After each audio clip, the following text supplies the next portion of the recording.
Ujor nakaslem jong unongsan Hima. Ka Jaintia Students Union Hakachialam u Education Secretary Usamla Bocheru mi Posnam but u General Secretary Usamla Nilki Mukim benta kasni kala asni ublay kilalit ban Ujor da ka PIL Sha High Court nakabenta ka public hearing jong ka Shri Cement Limited hadai stong kinong yalam ka JSU hilong baga jingle ka Sorkar ka long ka babean but kipat ba kimla ban pedang but ong bahadian ka jingle don bor ka Sorkar nakalyang ka JNC ka klem shong klikti dakba Ujor FIR Sha Police Station East Chandigarh Hills District but Ujor ru Sha ka National Green Tribunal nakalyang ka sing Kakermen baga yim bishar kan shimi ki sian jam bating anamar baga Sorkar kalapin Kenya ki an ka JSU kalapin pauru blada ka High Court ka lebom sudnyo habede baga chinlawa jongki nakalyang ka sing kan sa shim da ki weipat ki sinjam mentag sengi na liang jongi ka Jaintia Student Union rangkat bat Education Secretary ngilayo ban file ya ka PIL habayday bat ka illegal public hearing jongka Shirsimen kebal pelong te pochnong daistong te kumba ki nong song jongka jelami halia brok kowe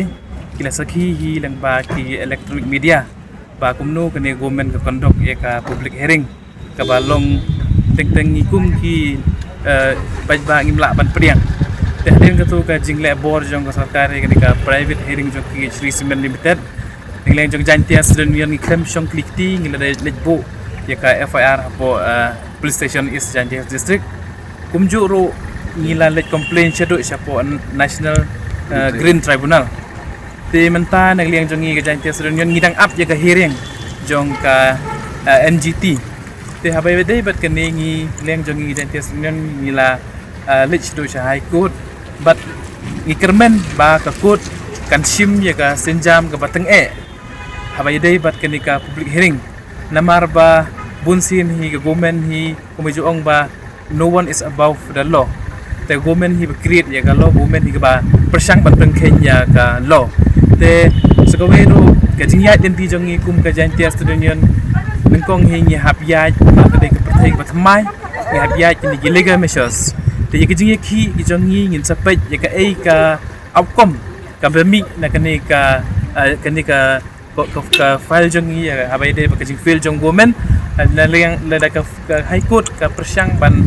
le bomsinyo habay day bat kani ka hok jong unong snong jong ka daistong ni liang jong ka Jaintia Student Union in sa sim dagi bagi senjam ngilaro ban sim dagi senjam ke bateng ya kata ngin sa perkat bat ngin sa syong daga CEC ban perkat habay day bat kani ka private hearing jong ka Shri Cement